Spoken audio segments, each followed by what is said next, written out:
बादलों ने पूरे सुंदरपुर गांव को कई दिनों से अपनी चादर में ढक रखा था। लगातार बरसती बारिश ने खेतों, गलियों और छोटे कारोबारों की रफ्तार रोक दी थी। उसी गांव में रघु अपनी पत्नी सुनीता और बूढ़ी माँ सरला देवी के साथ रहता था। एक शाम वह बुझा हुआ चेहरा ले घर पहुंचा। सुनीता, आज मालिक ने मुझे काम से निकाल दिया। अब कल से मुझे दुकान पर जाने की जरूरत नहीं है। हे भगवान, ये कैसी मुसीबत आ गई। आपकी नौकरी अचानक कैसे चली गई? घर का खर्च अब कैसे चलेगा? अचानक कुछ नहीं हुआ।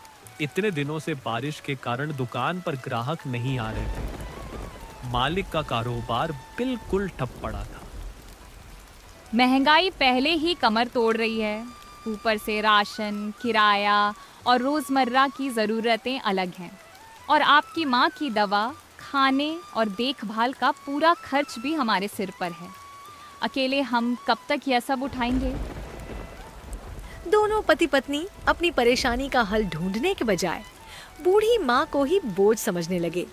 तभी सरला देवी मंदिर से लौटकर घर में दाखिल हुई। उनके हाथ में प्रसाद था और चेहरे पर ममता भरी मुस्कान थी। बच्चों, यह लो मंदिर का प्रसाद। मैंने भगवान से तुम दोनों की सलामती और सुखी जीवन की प्रार्थना की है। मेरी बस यही इच्छा है कि तुम दोनों हमेशा खुश रहो, लंबी उम्र पाओ और तुम्हारे घर में कभी कोई कमी ना आए। माँ के होठों पर आशीर्वाद था, लेकिन बेटे के मन में स्वार्थ भर चुका था। रघु ने बिना उनकी आंखों में देखे कठोर फैसला सुना दिया। माँ, मुझे माफ कर देना, पर अब मैं तुम्हारा खर्च नहीं उठा सकता। मेरी अपनी हालत बहुत खराब हो चुकी है। मैं जितना कर सकता था कर लिया। अब मेरे अंदर तुम्हारी जिम्मेदारी उठाने की ताकत नहीं बची है। ये शब्द सुनते ही सरला देवी का चेहरा पीला पड़ गया। उन्हें लगा जैसे जिस बेटे को उन्होंने पाल पोस कर बड़ा किया, उसी ने उनके पैरों के नीचे की जमीन खींच ली हो। बेटा, तुम कैसी बातें कर रहे हो? मैं तुम्हारी माँ हूँ। इस उम्र में तुम्हें छोड़कर आखिर कहाँ जाऊंगी? माँ जी, रघु सच कह रहे हैं। हमारे पास खुद खाने के लिए कुछ नहीं है। अब आपको अपना कोई दूसरा ठिकाना ढूंढना होगा। रघु, मेरे साथ इतनी बेरहमी मत कर। मैं बूढ़ी और असहाय हूँ। अनजान रास्तों पर अकेली कैसे जिंदा रहूंगी? माँ, अब तुम अपना इंतजाम खुद करो। बरसों से तुम्हारे ऊपर पैसा खर्च किया है। मेरे पास तुम्हें देने के लिए अब और कुछ नहीं है। दोनों ने बूढ़ी माँ की विनती नहीं सुनी। उन्होंने उनकी छोटी सी गठरी बाहर रख दी और मूसलाधार बारिश में उन्हें घर से निकाल दिया। सरला देवी भीगी दहलीज पर खड़ी रोती रहीं। कोई मुझ बूढ़ी पर दया कर दो। मेरा कोई सहारा नहीं रहा। रात गुजारने के लिए बस एक सूखा कोना दे दो। रघु ने दरवाजा बंद कर लिया। सरला देवी बारिश में भटकती हुई गांव की गलियों से गुजरी। उन्होंने कई घरों की चौखट खटखटाई, मगर किसी ने उन्हें अंदर नहीं बुलाया। उनकी पुकार बारिश के शोर में दब गई। कई दिन भूखे रहने और लगातार भीगने से उन्हें तेज बुखार हो गया। कमजोरी इतनी बढ़ गई कि एक सुबह वे सड़क किनारे गिर पड़ी। उसी रास्ते से माधव नाम का एक मेहनती युवक गुजर रहा था। माँ जी, आंखें खोलिए। आप इस बारिश में यहाँ क्यों पड़ी हैं? क्या आपको मेरी आवाज सुनाई दे रही है? कौन हो बेटा? मेरी आंखों के आगे अंधेरा छा रहा है। मुझे कुछ साफ दिखाई नहीं दे रहा। मेरा नाम माधव है और मैं इसी गांव में मजदूरी करता हूँ। आप बहुत कमजोर लग रही हैं। मेरे घर चलिए, वहाँ आपको आराम मिल जाएगा। माधव ने उन्हें सहारा देकर अपनी छोटी सी झोपड़ी तक पहुँचाया। उसने उन्हें सूखे कपड़े दिए, वैद्य से दवा लाया और 2 दिनों तक बिना थके उनकी सेवा करता रहा। तीसरे दिन सरला देवी की हालत सुधर गई। बेटा माधव, तुमने एक अनजान बूढ़ी औरत की इतनी सेवा की। तुम्हारा यह उपकार मैं जीवन भर नहीं भूल पाऊंगी। माँ जी, इसमें उपकार कैसा? लेकिन आप सड़क पर अकेली क्यों पड़ी थी? क्या आपका कोई घर या अपना परिवार नहीं है? घर भी था और अपना बेटा भी था, मगर मेरी किस्मत ने दोनों मुझसे छीन ली। अब मैं सचमुच बेसहारा हूँ। सरला देवी ने रुक रुक कर पूरी घटना माधव को बताई।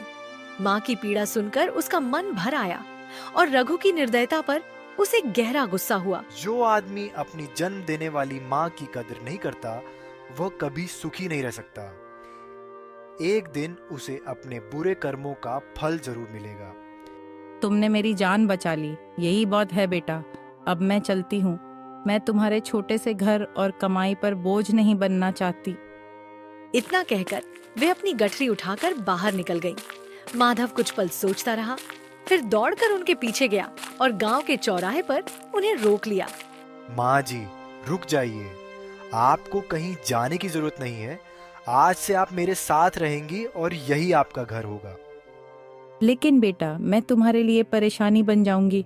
तुम्हारी अपनी जिंदगी है, तुम आखिर कब तक मेरी देखभाल करोगे? मैं बचपन से अनाथ हूँ। जब आपने मेरी झोपड़ी में कदम रखा तब मुझे पहली बार लगा कि मेरी माँ लौट आई है। आपके पास रहने के लिए बेटा नहीं है और मेरे पास माँ नहीं है। इसलिए अब मेरा घर, मेरी रोटी और मेरा जीवन आपका भी है। माधव की बातों में दिखावा नहीं बल्कि सच्ची ममता थी। काफी समझाने के बाद सरला देवी उसकी जिद के आगे झुक गई और उसके साथ वापस लौट आई। ठीक है बेटा, तुम्हारे मन में इतना अपनापन है तो मैं तुम्हारी बात नहीं टालूंगी। भगवान तुम्हारा भला करे। कुछ देर बाद माधव मजदूरी पर चला गया।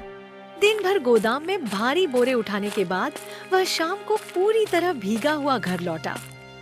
अरे माधव, तुम्हारे कपड़ों से पानी टपक रहा है। जल्दी कपड़े बदल लो, नहीं तो तुम्हें तेज सर्दी लग जाएगी। चिंता मत कीजिए माँ जी। बारिश शुरू होने के बाद से रोज ऐसे ही भीगते हुए काम करना पड़ता है। अब तो मुझे इसकी आदत हो गई है। सरला देवी ने मन में सोचा कि पराया होकर भी यह लड़का कितना जिम्मेदार है, जबकि उनका अपना बेटा सिर्फ अपने सुख के बारे में सोचता था। माँ जी, आप इतनी चुप क्यों हैं?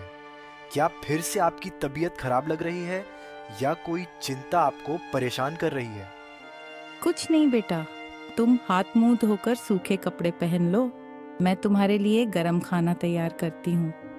रात को दोनों एक साथ भोजन करने बैठे। सरला देवी ने साधारण दाल, चावल और सब्जी बनाई थी, मगर उसमें माँ के हाथों का प्यार मिला हुआ था। वाह माँ जी, आपके हाथों में सचमुच कमाल है। इतने साधारण खाने से भी पूरे घर में कितनी प्यारी खुशबू फैल गई है। मैंने अपने जीवन में बहुत जगह खाना खाया है, पर इतना स्वादिष्ट और सुकून देने वाला भोजन आज पहली बार मिला है। माधव बड़े चाव से खाना खाने लगा। उसकी आंखों में बरसों से छिपा अकेलापन देखकर सरला देवी का दिल पिघल गया। उन्होंने मन ही मन उसे अपना बेटा मान लिया। आधी रात को माधव सो गया, लेकिन सरला देवी जागती रही। नहीं, मैं ऐसे खाली बैठकर नहीं रह सकती। एक बेटे ने मुझे बोझ समझकर घर से निकाल दिया। अब मैं दूसरे बेटे पर निर्भर होकर अपना जीवन नहीं बिताऊंगी। माधव मुझे सम्मान दे रहा है, इसीलिए मेरा भी कर्तव्य है कि मैं उसका सहारा बनूं और अपने पैरों पर खड़ी होऊं। अगली सुबह माधव जल्दी में बिना नाश्ता किए काम पर चला गया। दोपहर को सरला देवी उसके लिए खाना बांधकर गोदाम पहुंची, जहां वह भारी बोरियां ढो रहा था। माँ जी, आप इतनी तेज बारिश में यहाँ क्यों आई हैं? अब भी आप पूरी तरह ठीक भी नहीं हुई हैं। आप फिर से बीमार पड़ जाएंगी। मैं तुम्हारे लिए खाना लाई हूँ बेटा। तुम सुबह खाली पेट निकल गए थे, इसीलिए मैंने सोचा कि कम से कम दोपहर का भोजन तुम्हें समय पर करा दूं। पहली बार मेरे सिर पर किसी बड़े का आशीर्वाद है। मैं आपको हर सुख देना चाहता हूँ, इसलिए पहले से अधिक मेहनत कर रहा हूँ। भगवान तुम्हारी मेहनत सफल करे, तुम्हें सम्मान दे और तुम्हारी झोली में दुनिया की सारी खुशियां भर दे। माधव एक कोने में बैठकर भोजन करने लगा। थोड़ी देर बातें करने के बाद सरला देवी घर लौट आई और माधव थका हुआ घर पहुंचा। अच्छा हुआ, बादल थोड़े शांत हो गए। कई दिनों बाद लग रहा है कि शरीर और मन को कुछ राहत मिलेगी। वह चारपाई पर बैठा ही था कि सरला देवी ने झिझक के साथ अपने मन की बात शुरू की। बेटा, मुझे दिन भर घर में खाली बैठना अच्छा नहीं लगता। मैं तुमसे एक जरूरी बात करना चाहती हूँ। आप बिना झिझक कहिए माँ जी। आपके मन में जो भी बात है खुलकर बताइए। मैं आपकी पूरी बात ध्यान से सुनूंगा। मैं सोच रही हूँ कि बाजार में एक छोटी सी भोजनशाला खोलूं और अपने हाथों से लोगों के लिए खाना बनाऊं। बारिश के मौसम में गरम पकौड़े, कचौरी, चाय और खिचड़ी लोगों को खूब पसंद आएगी। शायद इससे अच्छी कमाई भी हो सके। विचार बहुत अच्छा है, लेकिन सच बताइए, यह काम आप अपनी खुशी से करना चाहती हैं या मेरी कमाई की चिंता के कारण? तुम अकेले सुबह से रात तक मेहनत करते हो। तुम्हें इतनी मेहनत में टूटते देखकर मैं चुपचाप बैठी रहूं, यह मुझसे नहीं होगा। सिर्फ मेरी चिंता में काम मत शुरू कीजिए। मैं खुशी से आपकी जिम्मेदारी निभा रहा हूं और आप मुझे कभी बोझ नहीं लगी हैं। बात केवल पैसों की नहीं है बेटा। जिंदगी ने मुझे सिखाया है कि सम्मान से जीने के लिए इंसान को आत्मनिर्भर होना चाहिए। तो फिर मैं आपके साथ हूं। कल मैं सारा सामान लाऊंगा, जगह साफ करूंगा और काम से लौटकर भोजनशाला में आपका हाथ भी बटाऊंगा। नई शुरुआत की कल्पना से सरला देवी के चेहरे पर कई दिनों बाद चमक लौट आई। अगली सुबह दोनों ने बाजार के एक खाली कोने में बांस और तिरपाल से छोटी सी रसोई तैयार की। पहले दिन माधव भी वहीं रुका। जल्द ही पकौड़ों और मसालों की खुशबू राहगीरों को अपनी तरफ खींच लाई। अरे काकी, ऐसी ठंडी बारिश में आपके गरम पकौड़ों की खुशबू ने मेरी भूख बढ़ा दी। मेरे लिए जल्दी से एक भरी हुई प्लेट लगा दीजिए। यह उनकी पहली बिक्री थी। सरला देवी ने पूरी लगन से कुरकुरे पकौड़े बनाकर परोसे। पहला निवाला खाते ही हरिया का चेहरा खिल उठा। वाह काकी, ऐसा स्वाद तो बड़े शहर की दुकानों में भी नहीं मिलता। अब मैं रोज यहाँ आऊंगा और पूरे गांव के लोगों को भी आपकी रसोई पर भेजूंगा। हरिया पैसे देकर खुशी खुशी चला गया। उसी दिन भोजनशाला की चर्चा पूरे बाजार में फैल गई। शाम तक अच्छी कमाई हो चुकी थी। घर लौटकर दोनों ने संतोष की सांस ली। माँ जी, आज तो हमारी पहली ही कोशिश सफल हो गई। लोग आपके खाने और आपके व्यवहार दोनों की तारीफ कर रहे थे। हाँ बेटा, शुरुआत हमारी उम्मीद से भी बेहतर रही। भगवान करे मेहनत और ईमानदारी से ये काम यूं ही आगे बढ़ता रहे। अगर यही रफ्तार रही तो एक दिन आपकी रसोई पूरे इलाके में मशहूर हो जाएगी और लोग आपका नाम बड़े सम्मान से लेंगे। मैं बहुत भाग्यशाली हूँ कि मुझे तुम्हारे जैसा संस्कारी बेटा मिला। जन्म भले ही मैंने तुम्हें नहीं दिया, पर अब तुम मेरे दिल के बेटे हो। मैं बचपन से माँ बाप के प्यार को तरसता रहा। आपने मुझे माँ कहने का अधिकार देकर मेरे जीवन की सबसे बड़ी कमी पूरी कर दी। दिन बीतते गए। बारिश फिर तेज हो गई, मगर रसोई का काम और भी बढ़ता गया। माधव ने मजदूरी छोड़कर पूरा समय सरला देवी के साथ लगाना शुरू कर दिया। दोनों का रिश्ता इतना गहरा था कि किसी को वे पराये नहीं लगते थे। एक दिन माधव चूल्हा जलाने के लिए लकड़ियां लेने गया था। तभी रघु रसोई पर पहुंचा। रघु को सामने देखकर सरला देवी के पुराने घाव फिर हरे हो गए। उन्होंने कठोर नजरों से उसकी तरफ देखा। तुम यहाँ किस लिए आए हो? जिस दिन तुमने मुझे घर से निकाला था, उसी दिन हमारा रिश्ता भी खत्म हो गया था। इतना गुस्सा मत करो माँ। आखिर मैं तुम्हारा अपना बेटा और तुम्हारा खून हूँ। किसी पराये के लिए मुझे मत भूलो। सिर्फ शरीर का खून रिश्ता नहीं निभाता। बेटे का असली धर्म माधव ने निभाया है, जिसने मुझे मरते समय सहारा दिया। यह माधव कौन है जिसके लिए तुम अपने सगे बेटे को पराया कह रही हो? तुम्हें उससे कोई मतलब नहीं है। साफ साफ बताओ, इतने दिनों बाद मेरी चौखट पर किस स्वार्थ से आए हो? मुझे थोड़े पैसों की जरूरत है। कुछ रकम दे दो, मैं बिना बहस के तुरंत यहाँ से चला जाऊंगा। तुम्हें शर्म नहीं आती? मेहनत करना नहीं चाहते और मेरी कमाई उड़ाने चले आए। मैं तुम्हारी आदतों को बहुत अच्छी तरह जानती हूँ। रघु अपनी मौज मस्ती के लिए पैसे मांगने आया था। इस बार सरला देवी उसके झूठ में नहीं फंसी और उसे वहां से लौटा दिया। वह गुस्से से घर पहुंचा। सुनीता ने उसका बिगड़ा हुआ चेहरा देखा। क्या हुआ? आप इतने तमतमाए हुए क्यों हैं? क्या आपकी माँ ने आपको पैसे देने से इनकार कर दिया? वह घर से निकली तो उसके तेवर ही बदल गए। जो कभी मेरे सामने बोलती नहीं थी, आज मुझे अपमानित करके वहां से भगा दिया। मैंने सुना है कि उनकी बहुत कमाई हो रही है। कहीं ऐसा ना हो कि वे सारी दौलत उस माधव के नाम कर दें और हम खाली हाथ रह जाएं। पैसों के सामने मैंने अपने सगे छोटे भाई को भी रास्ते से हटा दिया था। यह माधव मेरे लिए क्या चीज है? आपका कोई छोटा भाई भी था? आपने इतने बरसों में कभी उसका नाम तक नहीं लिया। आखिर वह कहाँ चला गया? आज मैं तुम्हें वह राज बताऊंगा जिसे पिता की मौत के साथ दफन समझा जाता था और जिसकी सच्चाई केवल मुझे मालूम है। कैसा राज है? जल्दी बताइए। आपकी ये बातें सुनकर मेरी बेचैनी और ज्यादा बढ़ती जा रही है। जब मैं 12 साल का था, माँ ने दूसरे बेटे को जन्म दिया था। उस समय पिता का अनाज का कारोबार बहुत अच्छा चलता था। फिर वह बच्चा कहाँ चला गया? माँ जी ने भी कभी अपने दूसरे बेटे का जिक्र हमारे सामने क्यों नहीं किया? मैं पिता की जमीन और कारोबार में किसी को हिस्सा नहीं देना चाहता था। सबने समझा कि बच्चे को किसी ने चुरा लिया है। तो आपके पिता भी जीवन भर अपने बेटे को खोने का दुख लेकर चले गए और उन्हें असली अपराधी का कभी पता नहीं चला। जब मैंने अपने सगे भाई को नहीं छोड़ा तो इस माधव को क्यों छोड़ूंगा? माँ की कमाई पर अधिकार केवल हमारा होना चाहिए। रघु के अंदर लालच और जलन बढ़ती गई। वह दिन रात सरला देवी और माधव की सफलता मिटाने की योजना सोचने लगा। कुछ दिनों बाद वह सुनीता के साथ नकली आंसू लेकर रसोई पहुंचा। माँ, मुझे माफ कर दो। मैंने बहुत बड़ी गलती की।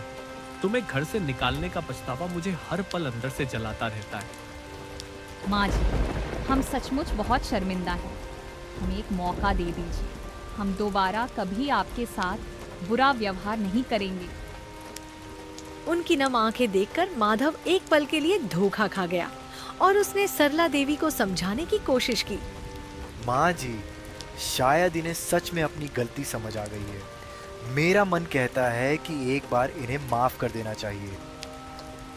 लेकिन बरसों का अपमान झेल चुकी सरला देवी उनके चेहरों के पीछे छिपे स्वार्थ को पहचान गई। मैं बरसों तुम दोनों के साथ रही हूँ। क्या मैं तुम्हारी आवाज, चाल और झूठे आंसू नहीं पहचानती?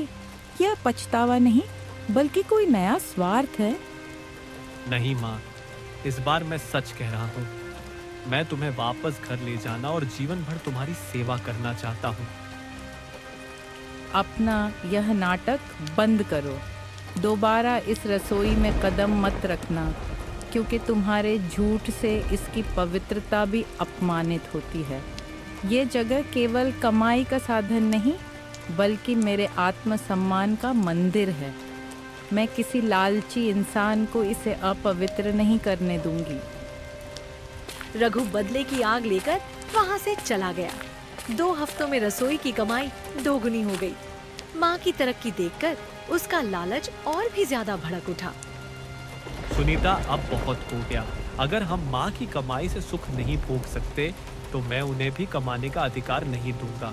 उस माधव को माँ के पैसों पर मौज करने देने से अच्छा है कि कमाई का रास्ता ही हमेशा के लिए बंद कर दूं।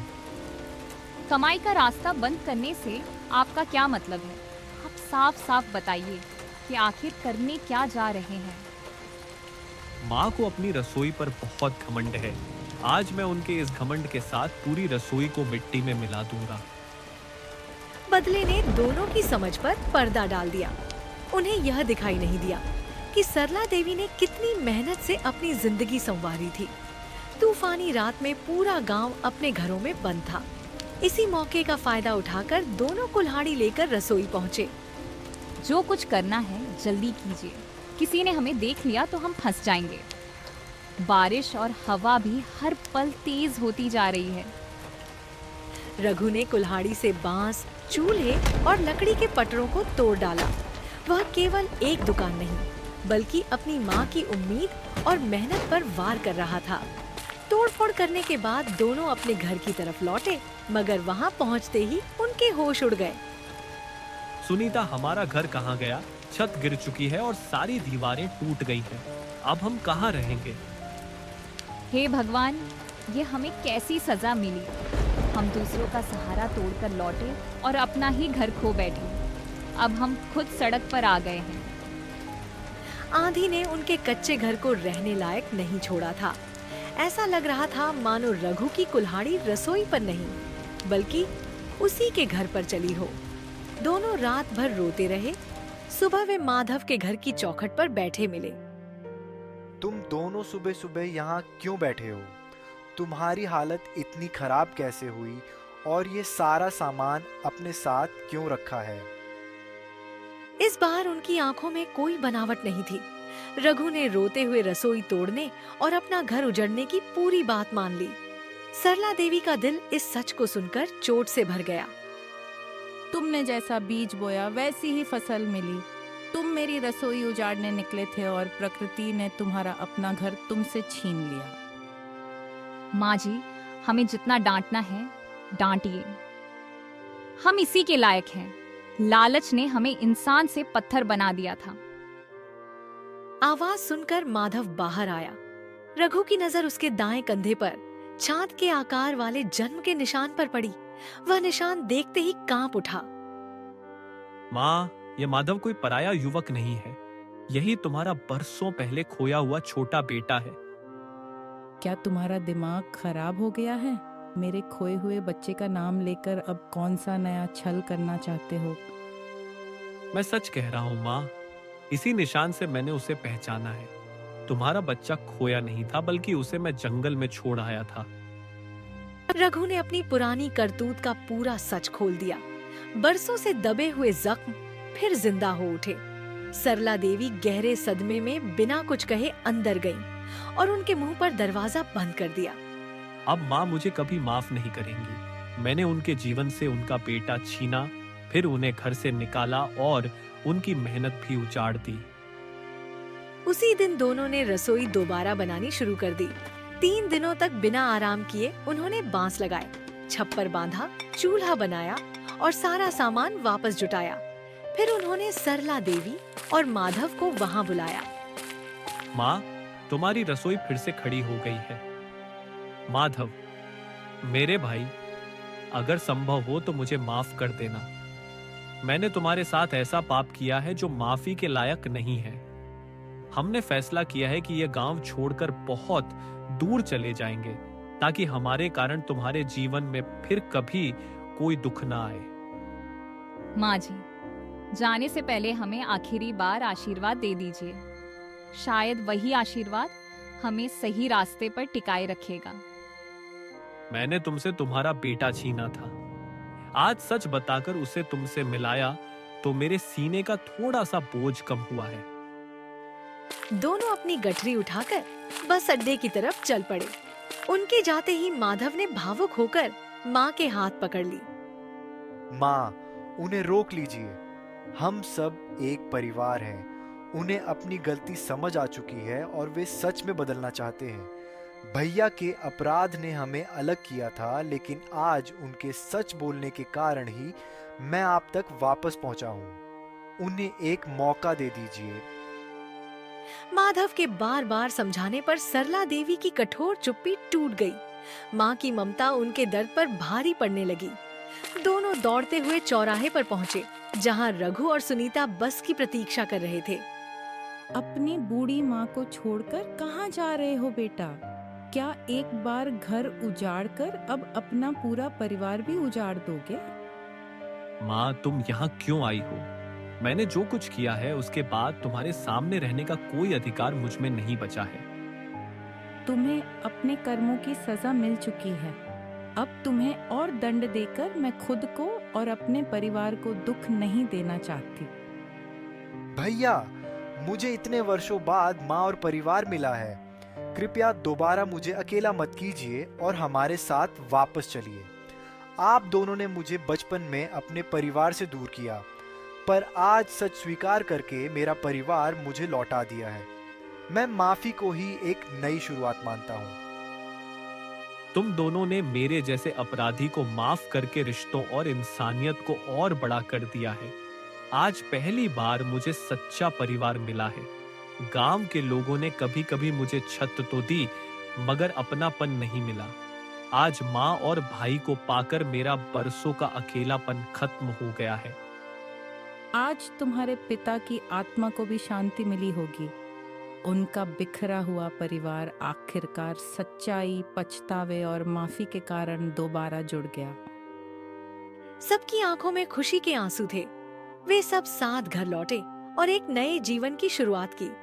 रघु और माधव बाहर के काम और बाजार की व्यवस्था संभालने लगे, जबकि सरला देवी और सुनीता रसोई चलाती रहीं। मेहनत, ईमानदारी और एकता से उनका छोटा कारोबार पूरे इलाके में मशहूर हो गया। कुछ ही बरसों में वे गांव के अमीर परिवारों में गिने जाने लगे। रघु ने अपनी कमाई का बड़ा हिस्सा माधव के नाम करके अपने अपराध का प्रायश्चित किया और जीवन भर अपनी माँ की सेवा की। इस कहानी से हमें यह सीख मिलती है कि खून का रिश्ता केवल जन्म से नहीं, बल्कि सेवा, सम्मान और जिम्मेदारी निभाने से मजबूत होता है।